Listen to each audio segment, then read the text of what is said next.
So guys आज के इस लेक्चर में हम बात करने जा रहे हैं एक नए चैप्टर की, that is the classification of the elements. This chapter यानी क्लासिफिकेशन ऑफ एलिमेंट्स जो है, ये चैप्टर जो है ना, this will act as base for the block chemistry, यानी S block, P block, D and F block, यानी मतलब ब्लॉक केमिस्ट्री के लिए जो है, यानी ओवरऑल इनऑर्गेनिक केमिस्ट्री के लिए पीरियोडिक क्लासिफिकेशन जो है ना, it will act as the base. ठीक है, तो यहाँ पे जो है ना ये चैप्टर मतलब from entrance point of view तो इसमें ओवरऑल जो है ना एक क्वेश्चन आपसे पूछा जाएगा, और from other chapters point of view तो है ना this will act as base, यानी इसके कॉन्सेप्ट डिफरेंट टर्म्स। ठीक है, तो उनको जो है ना अंडरस्टैंड करने के लिए मतलब आप आसानी के साथ फिर एस ब्लॉक और पी ब्लॉक और डी एंड एफ ब्लॉक को खुद उनको ना एनसीईआरटी से खुद पढ़ सकते हो। ठीक है, सो अच्छा, उसके बाद जो है ना क्लासिफिकेशन ऑफ एलिमेंट्स में हमारे पास डिफरेंट टॉपिक्स हैं, लेकिन जो मोस्ट इंपॉर्टेंट टॉपिक जो है ना इस चैप्टर में, जिसमें आपके मतलब 95% केस में जिनमें से आपको क्वेश्चन पूछा जाएगा, दैट्स योर पीरियोडिक प्रॉपर्टीज, यानी एटॉमिक रेडियस। ठीक है, ionisation energy, electron gain enthalpy और electron affinity and electronegativity, these are different periodic properties, और जिन्हीं बेसिस मतलब इन्हीं में से जो है ना आपको most of the times question पूछा जाता है। लेकिन इसमें से जो है ना मतलब जो अटैम्प्ट्स ऑफ क्लासिफिकेशन लाइक वो मेंडलीव्स क्लासिफिकेशन या Dobereiner, strides, Newlands law of octaves, मतलब वो उतने ज़्यादा इंपॉर्टेंट नहीं है। और एक टॉपिक इसमें है, that is the nomenclature of the elements जिनका एटॉमिक नंबर 100 से ज़्यादा होगा। ठीक है, तो वो कुछ पॉइंट जो है ना वो मैं आपके साथ एंड में शेयर करूँगा कि from earlier attempts of classification कौन कौन सी चीज़ें, कौन कौन से पॉइंट्स इंपॉर्टेंट रहेंगे आपके लिए। लेकिन पहले जो है ना मैं इसका मेजर पोर्शन कवर करने जा रहा हूँ, that is your periodic properties. So अच्छा, दूसरी बात यह है कि इनऑर्गेनिक और ऑर्गेनिक जो कोई भी चैप्टर में इनऑर्गेनिक और ऑर्गेनिक में से पढ़ाऊंगा, यूजुअली जो है ना मेरा मतलब study material in 99% of the cases जो है ना that will be your NCERT. ठीक है, सो जो कोई भी चैप्टर में पढ़ाऊंगा इनऑर्गेनिक में या ऑर्गेनिक में, तो आपके सामने एनसीईआरटी होनी चाहिए। ठीक है, क्योंकि मैं एनसीईआरटी जो है ना एनसीईआरटी के पॉइंट से ऑलमोस्ट आपके साथ शेयर करूँगा और उनको एक्सप्लेन करूँगा। ठीक है, बट कुछ पॉइंट्स ऐसे होते हैं जिनको मैंने जो है ना शॉर्ट नोट्स में मतलब in the form of short notes जो है ना आपके सामने वो मैं रखूँगा। ठीक है, सो अपने सामने जो है ना नोटबुक भी रखो, सो दैट कि जो पॉइंट्स मैं आपको बोलूँ उनको नोट करो, और एनसीईआरटी भी रखो, सो दैट कि आप इंपॉर्टेंट पॉइंट्स को एंट्रेंस एग्जामिनेशन के लिए हाईलाइट करो। So let's start. Okay, it's our first periodic property, that's atomic radius. Atomic radius, one thing I want to share with you is that कि देखो मैं यहाँ पे थोड़ा बहुत तेज़ी चलूँगा बिकॉज दीज आर मतलब सिंपल टर्म्स और ये आपको मोस्ट ऑफ द केस में पता ही होंगी। ठीक है, एटॉमिक रेडियस, रेडियस की बात हम तब करते हैं जब भी हमारे पास कोई स्फेरिकल ऑब्जेक्ट होता है, या मान लीजिए हमारे पास कोई सर्कल है। ठीक है, तो radius is always a distance from the centre towards मतलब between the circumference and the centre, जो डिस्टेंस होगी that will be called as the radius. और हमारा एटम जो होता है ना usually that is spherical, that is your atom जो है ना दैट इज़ योर स्फेरिकल। ठीक है, तो एटम जो है उसके सेंटर में क्या होता है, न्यूक्लियस, पॉजिटिवली चार्ज न्यूक्लियस। ठीक है, और उसके बाद जो है ना उसमें शेल्स होते हैं, डिफरेंट शेल्स, डिफरेंट शेल्स। तो मान लीजिए मैं आउटर मोस्ट शेल को यहाँ पे बना रहा हूँ। ठीक है, outer most shell, outer most shell, ये वाली आउटर मोस्ट शेल, मान लीजिए these are the inner shells. ठीक है, these are inner shells.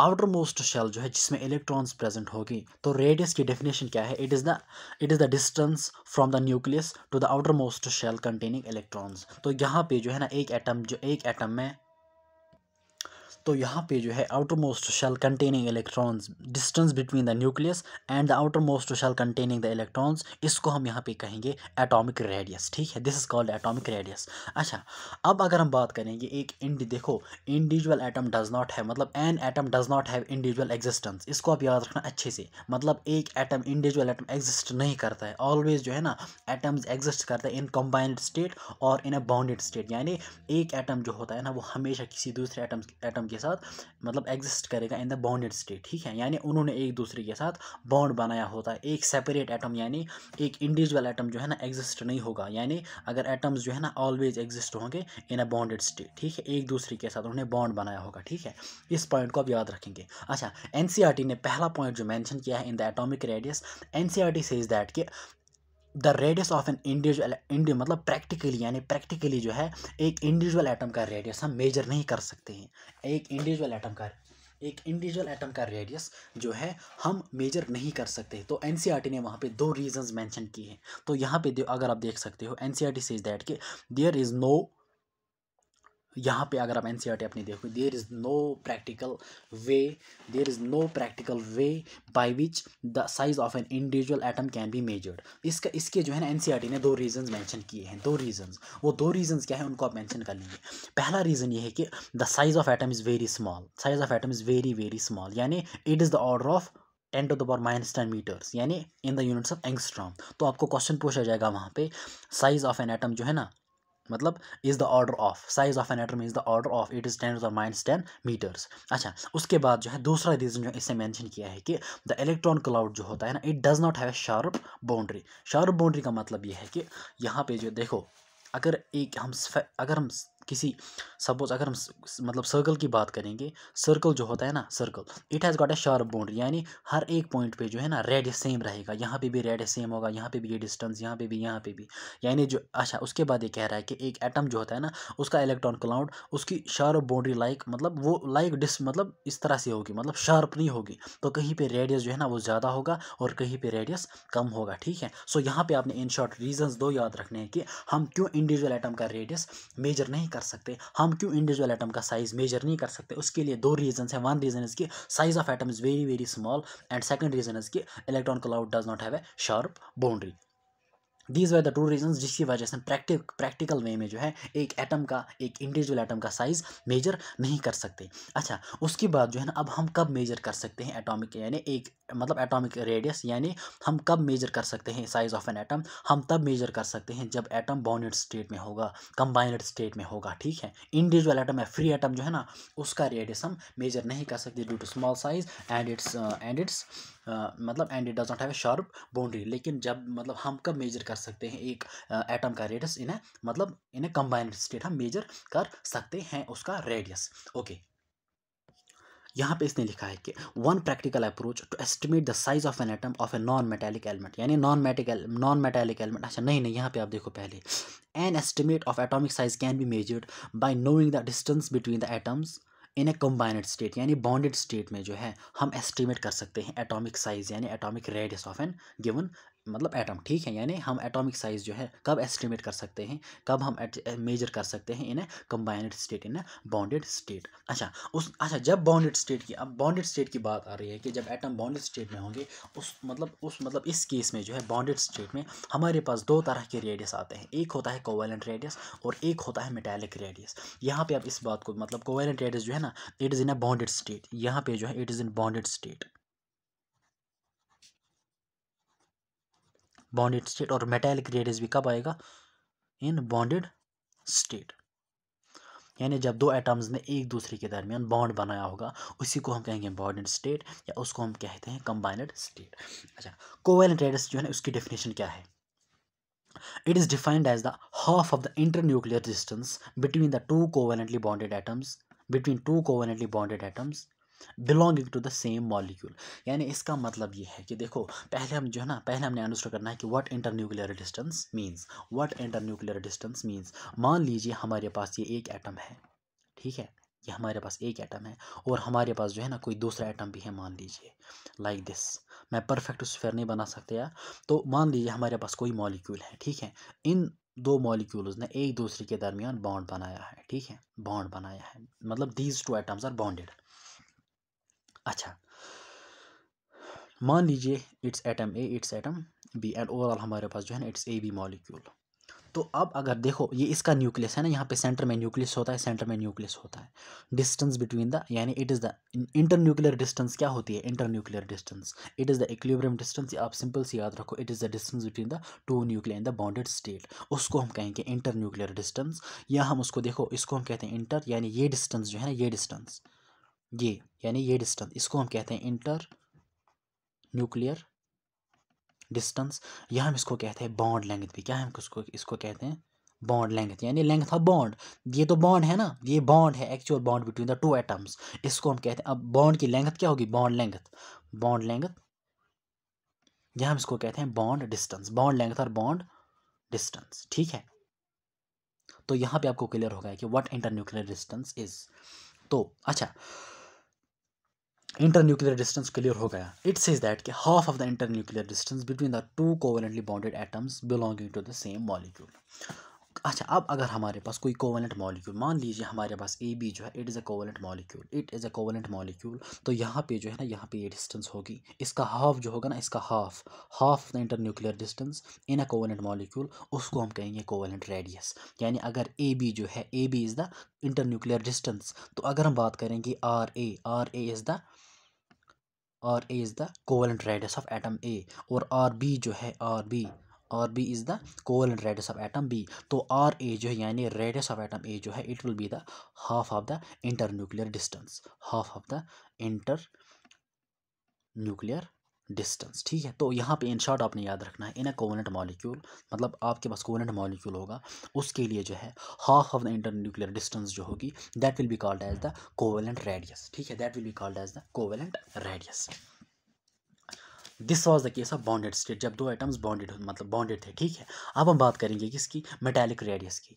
Metallic radius is defined as the half of the internuclear distance, बिल्कुल, between the two neighbouring atoms. लेकिन यहाँ पे आएगा कोई मेटालिक क्रिस्टल, कोई मेटालिक क्रिस्टल। मान लीजिए हमारे पास कोई मेटल है, these are the atoms of metal. ठीक है, कोई मेटालिक क्रिस्टल है, उसके ये मतलब डिफरेंट एटम्स है। ठीक है, अब मैं अगर दो एटम्स को लूँगा, दो एटम्स को अगर मैं इन दो एटम्स को लूँगा, इन दो एटम्स के सेंटर की जो डिस्टेंस होगी, यानी from this new atom of this nucleus that will be called as the internuclear distance, और इस इंटर न्यूक्लियर डिस्टेंस का जो हाफ होगा, that will be called as the metallic radius. Because हम मेटल क्रिस्टल की बात कर रहे हैं, हम मेटल की बात कर रहे हैं, यहाँ पे हम कोवेलेंट मॉलिक्यूल की बात कर रहे थे, दैट्स वाई कि हमने यहाँ पे बोला कि it is called as the covalent radius, half of the internuclear distance called as the covalent radius. लेकिन यहाँ पे जो है, यहाँ पे जो ये डिस्टेंस होगी, this will be called as the metallic radius, because हम एक मेटल क्रिस्टल की बात कर रहे हैं। ठीक है, so this was about the metallic radius. अच्छा, अब अगर हम एनसीईआरटी की बात करें कि एनसीईआरटी ने क्या मेंशन किया है, एनसीईआरटी ने क्या मेंशन किया है यहाँ पे regarding covalent radius and metallic radius.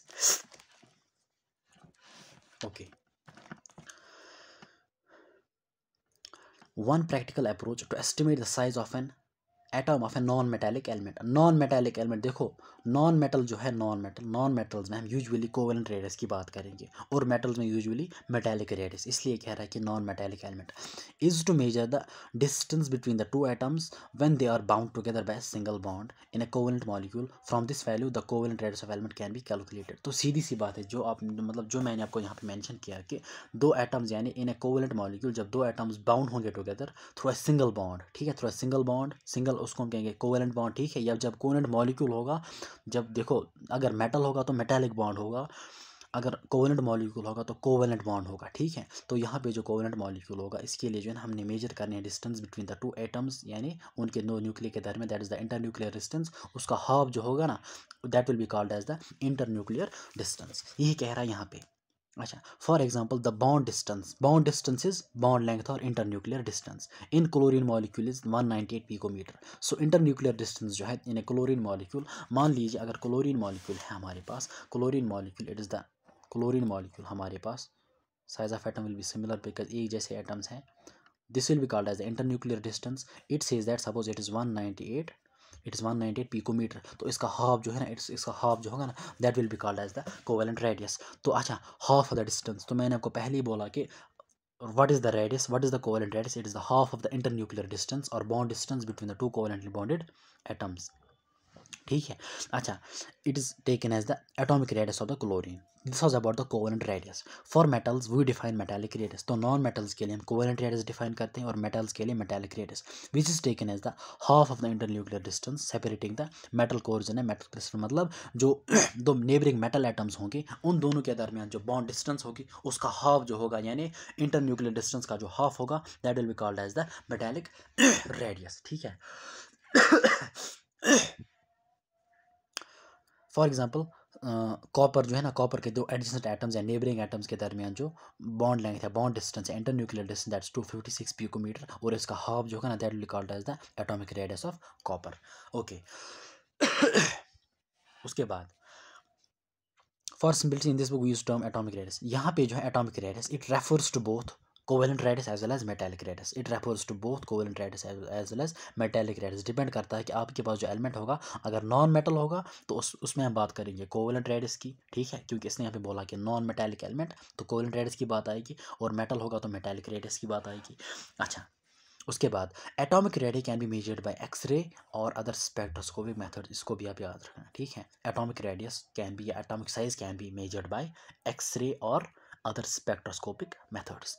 This was about what covalent radius and your atomic radius. लेकिन एटॉमिक रेडियस तो इंपॉर्टेंट पॉइंट जो है ना, इंपॉर्टेंट पॉइंट ये है कि दीज रेडियस जो है ना हम कब बात करेंगे, जब दो एटम्स बॉन्डेड स्टेट में होंगे, ठीक है। दो एटम्स बॉन्डेड स्टेट में होंगे और आपका मॉलिक्यूल सिमिलर होगा, यानी within the same molecule हम बात कर रहे हैं, ठीक है। This was about atomic radius and this was about the covalent radius and metallic radius. अब हम बात करेंगे ट्रेंड्स की, ठीक है। What are the trends? The atomic radius of elements are listed, two trends are obvious, यानी दो trends, because period table जो है ना हमारे पास पीरियड होता है और एक ग्रुप होता है, ठीक है। क्योंकि पीरियड टेबल जो होता है ना, पीरियड टेबल में हमारे पास जो हॉरिजॉन्टल रोज होते हैं ना, horizontal rows, these are called periods, और जो वर्टिकल कॉलम्स होते हैं उनको हम कहते हैं ग्रुप्स, ठीक है। तो वहाँ पे दो ट्रेंड्स आएंगे, अलोंग द पीरियड और डाउन द ग्रुप, ठीक है। आपको पता होगा लेकिन मैं यहाँ पे एक्सप्लेन करूँगा। अच्छा, two trends are obvious, we can explain these trends in terms of nuclear charge and energy level. यहाँ पे एनर्जी लेवल का मतलब है प्रिंसिपल क्वांटम नंबर, और न्यूक्लियर चार्ज। तो सबसे इंपॉर्टेंट चीज़ जो है ना, आपने वहाँ पे आप एक पॉइंट नोट कर लें कि यहाँ पे आप लिख सकते हो, आप अपनी नोटबुक पे लिख सकते हो कि साइज जो है एटॉमिक रेडियस जो है ना, it is affected by two factors, mainly it is affected by two factors. One is the nuclear charge and another is the energy level और प्रिंसिपल क्वांटम नंबर। अब न्यूक्लियर चार्ज क्या होता है उसकी बात हम आगे करेंगे। The atomic radius generally decrease across the period. तो पहली ट्रेंड जो है ना, अलोंग द पीरियड आपने याद रखना है कि एटॉमिक रेडियस, एटॉमिक साइज जो होता है ना, it decreases across the period और अलोंग द पीरियड। अच्छा, इसका रीज़न क्या है? Because with in the period outer electrons in the same valence shell and the effective nuclear, अच्छा, within the same period outer electrons are in the same valence shell and the effective nuclear charge increases as the atomic number increases, resulting in attraction of the nucleus। देखो, इन short आपने याद रखना है कि NCERT जो यहाँ पे लिख रही है, इन शॉर्ट आपने याद रखना है कि अलोंग द पीरियड अगर साइज डिक्रीज हो रहा है, it is due to increase in the nuclear charge. Nuclear charge क्या होता है? न्यूक्लियर चार्ज होता है कि it is the attraction between the nucleus and the outer most electrons, यानी it is the force of, in short आप याद रखो, nuclear charge is the force of attraction. Nuclear charge is the force of attraction.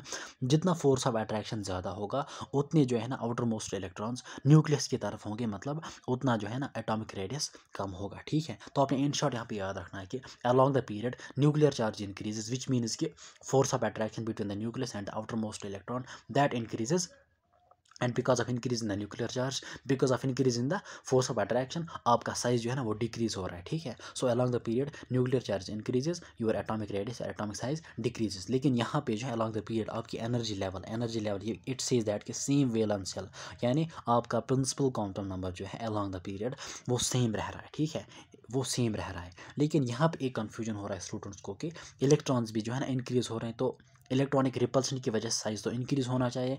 हमेशा आप याद रखेंगे along the period दोनों चीज़ें इंक्रीज होती हैं, दोनों चीज़ें, यानी न्यूक्लियर दोनों चीज़ें, देखो इंक्रीज का मतलब इंक्रीज नहीं, मतलब दोनों चीज़ें अफेक्ट करती हैं साइज़ को, न्यूक्लियर चार्ज भी और रिपल्सन ऑफ इलेक्ट्रॉन, या जिसको हम स्क्रीनिंग भी कहते हैं, स्क्रीनिंग और शील्डिंग, यानी मतलब रिपल्सन ऑफ इलेक्ट्रॉन उसको हम स्क्रीनिंग कहेंगे, और न्यूक्लियर चार्ज दोनों जो है ना अलॉन्ग द पीरियड साइज़ को अफेक्ट करेंगे। लेकिन न्यूक्लियर चार्ज जो है ना it dominates over the screening और electronic repulsion, that is why size decreases along the period. So this was about the along the period। तो इन शॉर्ट आपने याद रखना है कि along the period size decreases due to increase in the nuclear charge। this is the only important one जो आपने याद रखना है।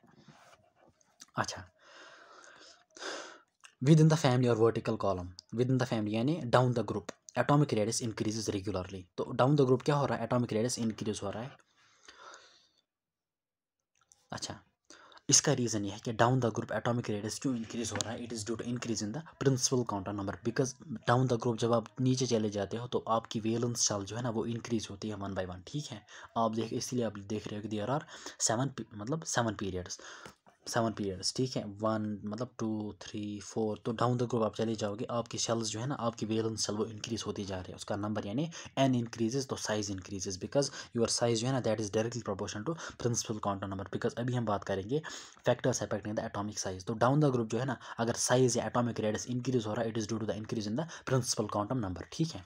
अच्छा, फॉर अल्कली, अब इसने यहाँ पे मेंशन किया for alkali metals and halogens as we descend group the principal quantum number increase. यही मैंने आपको बोला कि प्रिंसिपल काउंटर नंबर इंक्रीज हो रहा है। अब यहाँ पे स्पेसिफिकली बात करें किनकी, अल्कली और हैलोजेंस की, लेकिन इन जनरल, लेकिन मेनली जो है ना, मेनली रिप्रेजेंटेटिव एलिमेंट्स की हम बात करते हैं, रिप्रेजेंट या ओवरऑल जो है ना इन जनरल पीरियड टेबल में down the group size increase due to increase in the value of N और increase in the principal quantum number. अच्छा, जब प्रिंसिपल क्वांटम नंबर एन की वैल्यू इंक्रीज होगी the valence electrons are farther from the nucleus. Obviously बात है, because N increases, यानी N increases, आपकी valence shell जो है ना, जब एन इंक्रीज होगा तो वैलेंस शेल भी न्यूक्लियस से ज़्यादा दूर होगी, यानी वैलेंस इलेक्ट्रॉन भी जो है ना they will be farther from the nucleus, तो रेडियस जो होगा वो इंक्रीज होगा। ठीक है।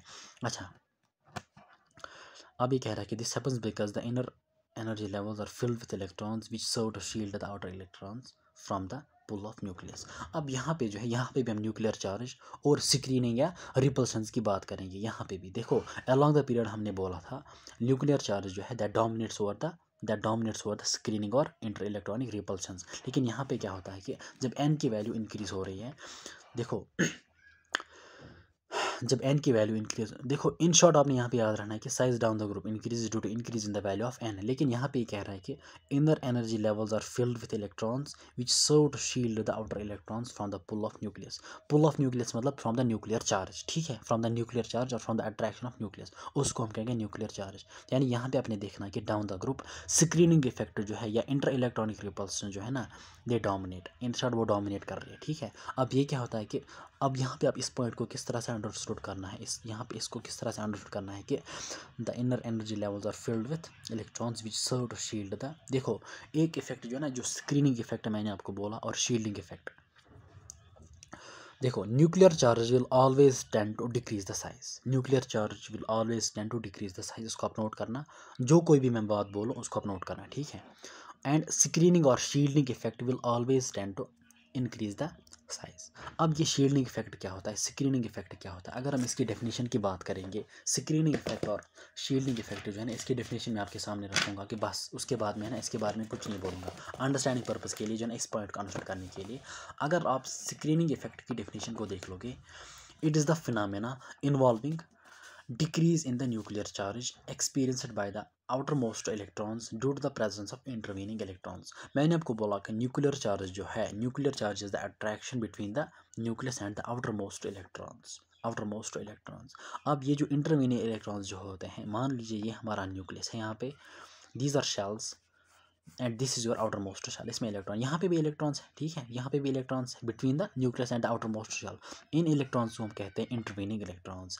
ये इंटरवीनिंग इलेक्ट्रॉन्स जो है they will tend to decrease the nuclear charge, यानी इंटरवीनिंग इलेक्ट्रॉन्स की वजह से जो है ना, ये attraction between this nucleus and the outer most electrons, मतलब ये क्या करते हैं, they will act as the shield, क्योंकि बीच में प्रेजेंट है, they will act as shield. ठीक है, they will act as shield for this outer most electron, यानी ये स्क्रीनिंग यानी शील्डिंग इफेक्ट जो है ना, ये न्यूक्लियर चार्ज को attraction between the nucleus and the outer most electron, ये इसको डिक्रीज करते हैं। ठीक है, तो यहाँ पे इट सेज दैट के the inner energy levels are filled with electrons, यानी इंटरवीन इलेक्ट्रॉन्स जो है ना, दे यानी उनकी वजह से क्या होगा, दे विल मतलब by which serve shield the outer electron. तो मैंने आपको वहीं पे बोला कि मतलब वो शील्ड करेंगे, they will act as the shield for the outer most electron, यानी न्यूक्लियर चार्ज को इन शॉर्ट वो डिक्रीज करेंगे, कौन, इंटरवीनिंग इलेक्ट्रॉन्स। इसी डिक्रीज इन न्यूक्लियर चार्ज को हम कहते हैं स्क्रीनिंग इफेक्ट। ठीक है, तो इन शॉर्ट आपने याद रखना है, in short along the period size decreases due to increase in the nuclear charge and down the group size increases due to increase in the principal quantum number. ठीक है। अच्छा, उसके बाद और एक point, atomic radius of noble gases are not considered here. Atomic radius of noble gases जो है ना, यहाँ पे हम कंसिडर नहीं कर रहे हैं, बिकॉज एटॉमिक रेडियस हमने बोला it is the covalent radius and the metallic radius, और हमने जो है ना एटॉमिक रेडियस की बात की इन the bonded state, in the bonded state, in the combined state, in the combined state और इन द बॉन्डेड स्टेट। लेकिन नोबल गैस जो है ना, वो कभी बॉन्डेड नहीं होता है। ठीक है, ये वो तो कभी बॉन्ड भी नहीं बनाते दूसरे एटम्स के साथ, because they never react, they are noble, they have got stable electronic configuration. वो मैं आपको बोलूँगा रिएक्टिविटी में कि वाई दे डोंट रिएक्ट। ठीक है, and what that stable configuration mean. ठीक है, तो आपने यहाँ पे देखना है कि बीइंग मोनो एटॉमिक, अगर हम बात करेंगे chlorine, it is Cl2, it is diatomic. ठीक है, क्लोरीन इज़ डायटॉमिक। लेकिन जो नोबल गैसेज होते हैं ना, they are mono atomic like helium है। ठीक है, इनकी एटॉमिसिटी 1 होती है, और जो अदर गैसेज होते हैं ना लाइक फॉस्फोरस जो है ना, that is P4 phosphorus. P4S8 sulphur की जो है एटॉमिसिटी दैट्स 8। लेकिन अगर हम बात करेंगे हेलोजेंस की, इट्स F2Cl2Br2 and I2। तो इन शॉर्ट आपने याद रखना है कि they are mono atomic. Noble gas are mono atomic, they are non bonded radii. ठीक है, चूंकि वो बॉन्ड नहीं बनाते किसी एटम के साथ, तो अगर हम उनकी इंडिविजुअल की बात करेंगे यानी उनका जो है ना मतलब नॉन बॉन्डेड रेडियस जो है that's very large, that's very large. तो इन शॉर्ट आपने याद रखना है कि यहाँ पे एटॉमिक रेडियस में जो है ना, यहाँ पे हमने इसको इंक्लूड नहीं किया because it is non bonded radius, और नॉन बॉन्डेड रेडियस जो है ना वो बहुत ज़्यादा होता है। हमेशा आप याद रखेंगे यानी bonded radius Br is always less than non bonded radius. Because जब बॉन्ड बनते हैं ना बिटवीन द टू एटम्स, तो क्या होता है कि एटम्स जो है ना एक दूसरे के करीब आते हैं। ठीक है, जब अट्रैक्शन होते हैं तो एटम्स एक दूसरे के करीब आते हैं। ठीक है, तो उनकी बॉन्ड डिस्टेंस भी डिक्रीज होते हैं जब बॉन्ड बनाते हैं। तो जब bond distance internuclear distance decrease होगी तो रेडियस विल आल्सो डिक्रीज। लेकिन जब हम नॉन बॉन्डेड की बात करते हैं तो नॉन बॉन्डेड मतलब किसी दूसरे एटम के साथ बॉन्ड नहीं बना रहा है। ठीक है, किसी दूसरे आइटम के साथ बॉन्ड नहीं बना रहा है, तो ऑब्वियसली जो है ना non bonded radius it will be very large. अच्छा, in fact the radius of noble gases should be not compared with the covalent radius. तो हमने यही भी बोला कि it should be not compared with the covalent radius because covalent radius is about the bonded radius but with the van der Waals radius of the other atoms. अब यहाँ पे बात आ रहा है कि van der Waals radius, van der Waals radius क्या होता है। यहाँ पे मैंने एक पॉइंट मेंशन किया है और एक डेफिनेशन मेंशन किया है regarding van der Waals radius, लेकिन यहाँ पे आप लिखोगे it is the non bonded radius, non bonded state. अच्छा, it is defined as the half of the internuclear distance. यहाँ तक तो ठीक है, between the two non bonded atoms. हमेशा याद रखेंगे non bonded atoms, between two non bonded atoms. यहाँ पे क्या था, it was between the bonded atoms यानी कोवेलेंट रेडियस या मेटालिक रेडियस। अगर हम कोवेलेंट रेडियस और वैन डर वाल्स रेडियस को कंपेयर करेंगे, covalent radius was between the bonded atoms, metallic was also between the bonded. ठीक है, metallic radius was also between the two neighbouring यानी bonded atoms. लेकिन specifically अगर हम van der Waals radius को compare करेंगे कोवेलेंट के साथ, covalent was between the bonded atoms while as your van der Waals is between the non-bonded atoms belonging to two separate or different molecules। अब इस separate का molecule क्या होता है, और यहाँ पे मैंने बोला था बिटवीन द सेम मॉलिक्यूल। यहाँ पे जो है ना इस पॉइंट को क्लियर करने के लिए आप जो है ना अपनी एनसीईआरटी का केमिकल बॉन्डिंग जो है ना पेज नंबर, केमिकल बॉन्डिंग जो है इसका पेज नंबर जो है ना वहाँ पे निकालेंगे, इट्स पेज नंबर 103। वहाँ पे एक टॉपिक है that's your bond parameters. Bond parameters में जो है ना इट्स बॉन्ड लेंथ। अच्छा, यहाँ पे जो है ना इसने मेंशन किया है कोवेलेंट रेडियस को भी, और यहाँ पे इसने मेंशन किया है किसको, वैन डर वाल्स रेडियस को भी। अब हम बात करेंगे किसकी, कोवेलेंट रेडियस की, यानी बॉन्डेड स्टेट क्या होती है इन द सेम मॉलिक्यूल। अब ज़रा यहाँ पे देखो, कोवेलेंट रेडियस जो है ना it is the radius of an atom's core which is in contact with the core of an adjacent atom in a bonded, ये तो पता ही है। लेकिन यहाँ पे ये कह रहा है कि the covalent radius is half of the distance between the two similar atoms. Similar is very important, between the two similar atoms joined by covalent bond. आप वहाँ पे अपनी एनसीईआरटी को भी देख सकते हो, joined by covalent bond in the same molecule, यानी आपका एक ही मॉलिक्यूल होना चाहिए, यानी within the same molecule हम कोवेलेंट बॉन्ड यानी कोवेलेंट रेडियस की बात करते हैं। मान लीजिए हमारे पास ये मॉलिक्यूल है, this is your A B molecule, this your atom A, this your atom B, और जो मॉलिक्यूल बनाएंगे that's A B molecule. This is your internuclear distance और this is your bond distance. ठीक है, दिस योर बॉन्ड डिस्टेंस, और R A जो है ना it is the radius of atom A, और B is the radius of atom B. यानी यहाँ पे जो है ना सेम मॉलिक्यूल में हम बात कर रहे हैं किसकी, कोवेलेंट रेडियस की। सेम मॉलिक्यूल, सेम मॉलिक्यूल मैंने यहाँ पे बोला कि belonging to the same molecule, यानी कोवेलेंट रेडियस की बात कब करेंगे, जब हम मतलब जब सेम मॉलिक्यूल होगा। अब यहाँ पे जो है ना van der Waals radius that is the belonging to the two atoms जो है ना बिलोंगिंग टू द डिफरेंट और सेपरेट मॉलिक्यूल्स। इसका मतलब यहाँ पे आप देख लीजिए, यहाँ पे the van der Waals radius is represent overall size of an atom which includes its valence shell in non-bonded situation, that's in the bond। यहाँ पे जो है ना it is bonded situation, यहाँ पे क्या है that's non-bonded situation।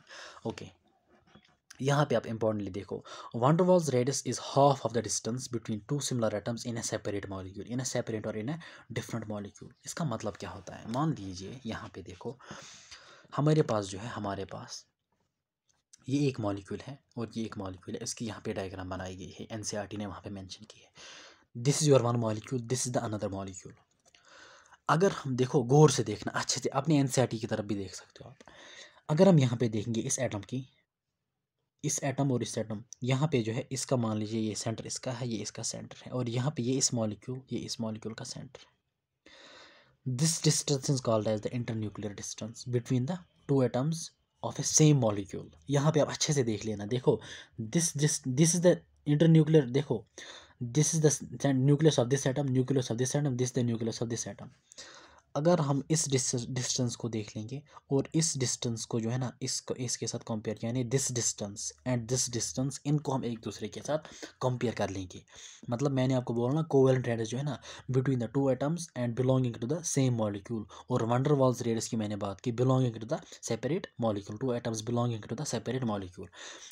This is the internuclear distance between the two similar atoms, but within the but two atoms belong करते हैं किसको, same molecule को. This is also the internuclear distance between the two similar atoms. ये भी similar atom है, but these two atoms belong to the different molecule.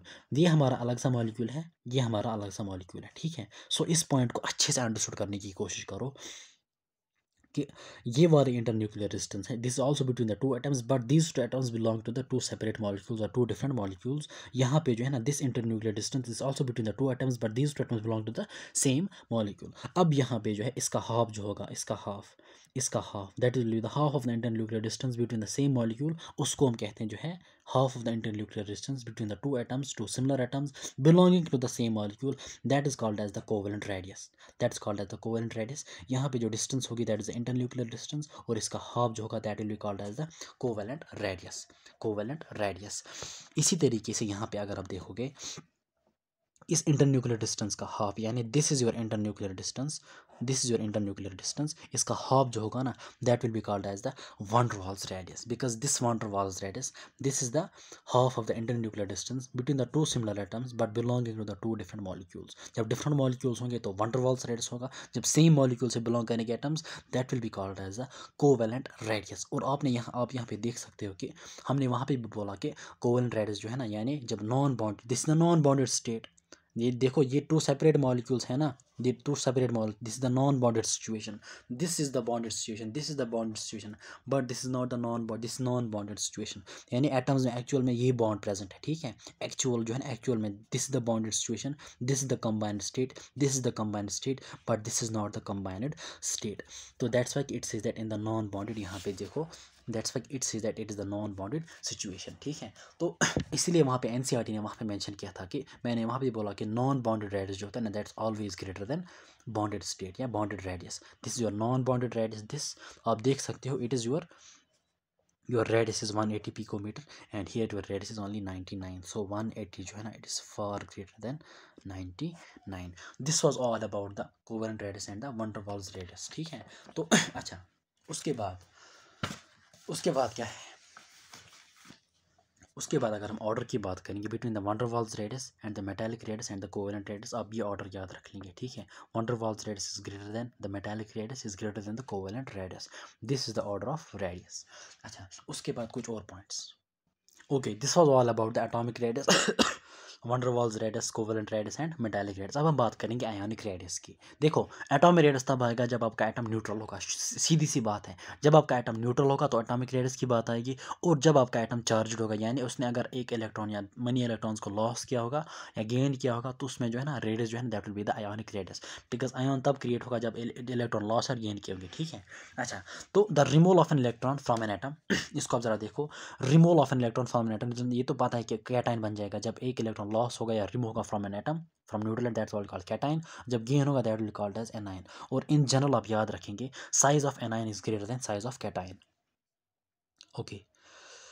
उसके बाद यहाँ पे कोई कौन सा पॉइंट इंपॉर्टेंट पॉइंट है, अच्छा ionic radius of elements exhibit the same trend as atomic radius, यानी जिस तरह से atomic radius along the period decrease होता है इसी तरीके से आयनिक रेडियस भी अलॉन्ग द पीरियड डिक्रीज होता है, और डाउन द ग्रुप अगर एटॉमिक रेडियस इंक्रीज होता है तो आयनिक रेडियस भी क्या होगा डाउन द ग्रुप इंक्रीज। अच्छा ये भी याद रखना a cation is smaller than its parent atom, यानी अगर ए मान लीजिए जो है ना A is the neutral atom और ए पॉजिटिव इज़ द, इसने एक इलेक्ट्रॉन लॉस किया होगा तो A will be always greater than A positive, और इसी तरीके से एनाइन के लिए सपोज ए नेगेटिव जो है, ए नेगेटिव यानी एनाइन अगर इलेक्ट्रॉन गेन करता है तो उसका साइज इंक्रीज होता है, ठीक है। A9 will be always greater then it's neutral atom. अच्छा उसके बाद यहाँ पे कौन सा और एक पॉइंट इंपॉर्टेंट रहेगा, अच्छा ये सही कह रहा है कि size of an anion will be larger than of the parent atom, ये भी यहाँ पे मेंशन कर रहा है। अच्छा उसके बाद क्या है, अच्छा, इसका reason because the addition of one और more electron would result in increase repulsion. Simple सी बात है, देखो जब इलेक्ट्रॉन गेन करेगा there will be more repulsions, ठीक है, more repulsions, there will be more repulsion and repulsion will tend to increase the size. अच्छा, यहाँ पे कह रहा है कि because it has fewer electron but its nu remains same. अच्छा, because the addition of one or more electron would result in increased repulsion among the electrons and decrease in effective nuclear charge. तो यहाँ पे इन short आपने इस अगर reason याद भी नहीं रहता, लेकिन बस आप यहाँ पे याद रखो कि साइज ऑफ न्यूट्रल एटम जो है ना उसका कंपैरिजन विद कैटाइन और A9. Reason is not so important, लेकिन फिर भी आप इन रीजंस को याद रख सकते हो, ठीक है। अच्छा, उसके बाद कह रहा है एग्जांपल फ्लोराइड एनाइन जो है और फ्लोराइड और फ्लोरीन एटम जो है, फ्लोरीन एटम देखो it is 136 picometre for anion, और इसका न्यूट्रल एटम जो है ना फ्लोरीन एटम उसका 64। सो आप यहाँ पे देख सकते हो कि A negative is always greater than A. उसके बाद जो on the other hand atomic rates of sodium is 186 और उसका कैटाइन जो है Na पॉजिटिव उसका सिर्फ है 95। This was about the cation and A9. लेकिन आयनिक स्पीसीज जो है उसमें हमारे पास आते हैं जो आयन्स होते हैं, उसमें हमारे पास एक इंपॉर्टेंट कैटेगरी है that is the iso electronic species. Iso electronic species आपको पता है they have got the same number of electrons, ठीक है, we call them iso electronic species. For example O2 negative, F negative, Na positive, Mg2 positive, they have got the same number of electron and they have got 10 electrons. अब जो है iso electronic species में size जो है ना, in short देखो यहाँ पे जो है ना, मतलब क्वेश्चन जब भी आएगा दो तरह के क्वेश्चंस आएंगे रिगार्डिंग आइसो इलेक्ट्रॉनिक स्पीशीज़ के रिगार्डिंग। आपके पास सिर्फ दो तरह के क्वेश्चंस आएंगे, एक आएगा size of iso electronic species, आपका ऑर्डर देना होगा, और दूसरा क्वेश्चन होगा size of iso electronic species affected by, ठीक है। तो सबसे पहली बात जो है ना, सबसे पहली बात यहाँ पे मैं आपके साथ शेयर करूँगा कि that is their radii would be different because of the different nuclear charge, ठीक है, डिफरेंट न्यूक्लियर चार्ज। देखो मैथमेटिकली न्यूक्लियर, देखो मैंने आपको बोला कि nuclear charge is the attraction between the nucleus and the outer most electrons. लेकिन अगर हम मैथमेटिकली बात करेंगे न्यूक्लियर चार्ज की, मैथमेटिकली जेड इफेक्टिव जो होता है ना, जेड इफेक्टिव जो है, जेड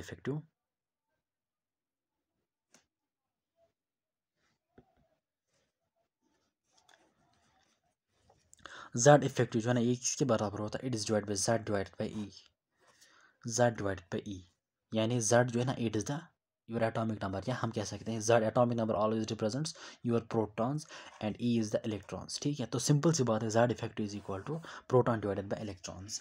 अब अगर हम आइसो इलेक्ट्रॉनिक स्पीशीज़ की बात करेंगे, आइसो इलेक्ट्रॉनिक स्पीशीज़ की, आइसो इलेक्ट्रॉनिक स्पीशीज़ जो है they have got the same number of electrons, they have got the same number of electrons. So उनका जो है, ज़रा यहाँ पे देखो, the rate would be different because of different nuclear charge. The cation will have greater positive charge, will have smaller radius because of greater nuclear attraction.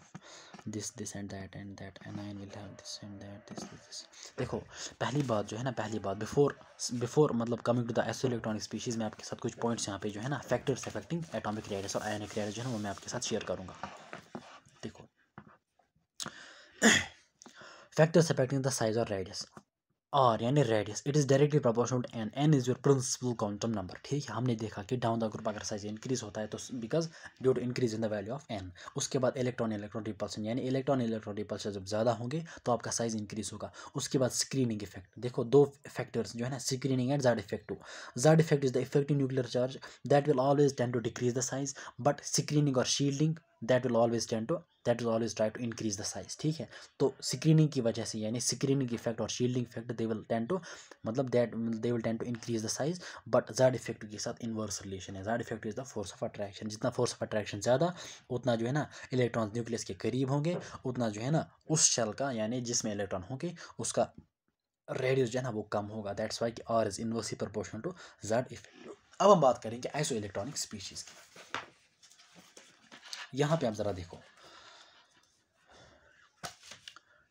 Iso electronic species जो है, iso electronic species, size of iso electronic species जो है ना that is obviously जो है ना size of isoelectronic मतलब obviously ion है, दैट साइज जो है ना size that is inversely proportional to Z effective. लेकिन मैथमेटिकली जेड इफेक्टिव किसके बराबर होता है, पी बाई ई। तो यहाँ पे क्या आएगा, साइज जो है ना साइज, ऐसा size inversely proportional 1 divide by Z effective, it is proton by electron, लेकिन यहाँ पे जो है प्रोटॉन का मतलब योर एटॉमिक नंबर, ठीक है। तो मैं लिख सकता हूँ यहाँ पे जेड बाई ई, सिंपल सी बात है, it is Z by simple सी बात है जेड बाई ई। लेकिन यहाँ पे इलेक्ट्रॉन ऊपर जाएगा, सो साइज जो है ना size it is directly proportional to E divide by G. तो हमेशा याद रखेंगे size of ion, size of ion जो होता है ना, it is directly proportional to, यानी it is proportional to E by G, it is directly proportional to E divide by G. लेकिन जब आइसो इलेक्ट्रॉनिक स्पीशीज़ की बात आएगी, iso electronic species, iso electronic species में आपका नंबर ऑफ इलेक्ट्रॉन्स जो है ना वो क्या होते हैं, E is same, E is same यानी ई इज कॉन्स्टेंट। तो size of iso electronic species क्या आएगा, size of iso electronic species आप हमेशा याद रखेंगे, it is inversely proportional to Z, Z is your what, Z is your atomic number. तो यहाँ पे एक क्वेश्चन आपको बन सकता है कि जब भी आपको गिवन मतलब आपको जो है ना डिफरेंट आइसो इलेक्ट्रॉनिक स्पीशीज़ दिए जाएंगे, तो आपको देखो पहले देखना है कि कौन मतलब कौन कौन से स्पीशीज़ आइसो इलेक्ट्रॉनिक है। उसके बाद आपसे पूछा जाएगा डिक्रीजिंग और increasing order of increasing order of size of iso electronic species. तो अगर हम यहाँ पे देखेंगे सपोज इट्स और O2 negative, F negative, Na positive and Mg2 positive, हमने देना है इनका ऑर्डर। तो इनका ऑर्डर क्या आएगा, इनका ऑर्डर क्या आएगा, तो ऑर्डर जो है ना, ऑर्डर की रिलेशन है size of iso electronic species, it's inversely proportional to Z, that Z is your atomic number. यहाँ पे से आपको क्लियर होगा साइज जो है ना E बाई जी, आप इसको फिर से देख लेना, ठीक है। अच्छा, तो यहाँ पे जो है ना it's O2 negative, F negative, oxygen का एटॉमिक नंबर इट्स 8, फ्लोरीन का 9, सोडियम का 10, मैग्नीशियम का 11, मैग्नीशियम का 12, सोडियम का 11 सॉरी। तो ऑर्डर क्या आएगा, जिसका एटॉमिक नंबर कम होगा उसका साइज ज़्यादा होगा, जिसका एटॉमिक नंबर कम होगा उसका साइज ज़्यादा होगा। लेकिन for what, for iso electronic species, जिसका एटॉमिक नंबर कम होगा, so it's O2 negative, it will be greater than F negative, it will be greater than Na positive and it will be greater than Mg2 positive, ठीक है। So this is about the order. अब जो है ना reason क्या है, मतलब क्यों जो है, क्यों मतलब नेगेटिवली चार्जड स्पीशीज़ का साइज ज़्यादा आ रहा है और पॉजिटिवली, यानी अगर हम देखो अगर आप यहाँ पे देखोगे नेगेटिव चार्ज किस पे ज़्यादा है, it's 2 negative, it's uni negative. लेकिन अच्छा, 2 negative it's uni negative, it's 2 positive and it's uni positive. अगर हम नेगेटिवली चार्ज स्पीशीज़ की बात करेंगे, नेगेटिवली चार्ज स्पीशीज़ की बात करेंगे, अब हमेशा वहाँ पे आप एक पॉइंट को नोट कर लीजिएगा, फॉर नेगेटिवली चार्ज स्पीशीज़, मैं ये लिखूंगा नहीं, आप इसको नोट कर लेंगे, फॉर नेगेटिवली चार्ज स्पीशीज़ यानी iso electronic species, for negatively charged species size increases for negatively charged iso electronic species, for negatively charged iso electronic species, for क्या मैंने बोला, for negatively charged iso electronic species with increase in the negative charge, with increase in the negative charge, with increase in the negative charge, size increases due to decrease in nuclear charge, due to decrease in nuclear charge. Because देखो जब electrons increase होंगे तो electronic repulsion ज़्यादा होंगे, ठीक है, electron repulsion ज़्यादा होंगे यानी स्क्रीनिंग ज़्यादा होगी वहाँ पे, that will tend to decrease the nuclear charge. तो इन शॉर्ट आपने देखना है कि for negatively charge iso electronic species with increase in the negative charge size increases due to decrease in the nuclear charge. इसी तरीके से for दूसरा point, for positively charged isoelectronic species, for positively charged isoelectronic species due to increase in the positive charge or due to increase in the magnitude of the positive charge, due to increase in the positive charge size decreases due to increase in the nuclear charge, ठीक है। तो positively charged के case में जो है size decrease होता है, negatively charged के केस में साइज इंक्रीज होता है। पॉजिटिवली चार्ज के केस में साइज अगर डिक्रीज होता है it is due to increase in the nuclear charge, और नेगेटिवली चार्ज के केस में अगर साइज इंक्रीज होता है it is due to decrease in the nuclear charge. यही पॉइंट जो है ना एनसीईआरटी ने यहाँ पे मेंशन किया है, यहाँ पे there radius will be different because of different nuclear charge. Obviously बात है न्यूक्लियर चार्ज मतलब देखो हमने यहाँ पर रिलेशन कैलकुलेट की और फाइनली हमारे पास जो रिलेशन आ गई दैट वाज दिस मतलब Z effective is a nuclear charge will be different for different iso electronic species के लिए न्यूक्लियर चार्ज डिफरेंट इसलिए होगी because Z will be different. Z देखो इलेक्ट्रॉन्स तो सेम रहेंगे but your Z will be different, that's why your size will be different. So nuclear charge जो है ना it affects the size of iso electronic species. यही कह रहा है कि the cation will have greater positive charge which will have smaller radius because of greater attraction of the. देखो obviously बात है मान लीजिए सपोज जब इलेक्ट्रॉन लॉस होंगे यानी with increase in the positive charge attraction between the nucleus यानी and the other electrons. मान लीजिए हमारे पास ये शेल है, ठीक है, ये शेल्स हैं, इसमें जो है ना 2 इलेक्ट्रॉन्स थे, ठीक है, 2 इलेक्ट्रॉन्स दैट्स योर न्यूक्लियस। अभी जो है ना nuclear charge was between this shell and this shell. अब मान लीजिए इसने ये दो इलेक्ट्रॉन्स लॉस किए, अब अट्रैक्शन किस किस के दरमियान होगा, न्यूक्लियर चार्ज जो है ना ये किस किस के दरमियान होगा, यानी अभी जो है देखो दिस इज पॉजिटिवली चार्ज, ये मैं पॉजिटिवली चार्ज की केस की बात कर रहा हूँ। This is your nucleus, these are different shells, इसमें भी इलेक्ट्रॉन्स हैं, इनमें भी इलेक्ट्रॉन्स हैं। अब मान लीजिए इसने दो इलेक्ट्रॉन्स को लॉस किया, अब इस पर क्या आएगी, positive charge. So with increase in the positive charge क्या होता है कि अब अट्रैक्शन, अब जेड इफेक्ट किन के दरमियान होगा, यानी अट्रैक्शन किन के दरमियान होगा, अब दूसरी शेल होगी। ओब्वियसली जो है ना इसका रेडियस जो है ना और इसका रेडियस आप कंपेयर कर सकते हो, इसका रेडियस, ठीक है। ओब्वियसली इसका रेडियस ज़्यादा होगा और इसका रेडियस कम होगा, और इसका रेडियस कम क्यों होगा, because Z effect increases, attraction increases, because electron loss हो गए, पॉजिटिव चार्ज इंक्रीजेज, ठीक है। So Z effect increases, attraction between the nucleus and the outer electron that will increase, तो साइज कम होगा, ठीक है। सो पॉजिटिवली चार्ज स्पीशीज के लिए इन जनरल आपने याद रखना है कि साइज अगर डिक्रीज होता है, साइज अगर डिक्रीज होता है, it is due to the increase in the nuclear charge, और it is increase in the attraction between the electrons and the nucleus. अब एनआईन के लिए इसका अपोजिट होता है, anions with greater negative charge will have the large radius. यही points जो है ना मैंने आपको दो लिखवाए वहाँ पे।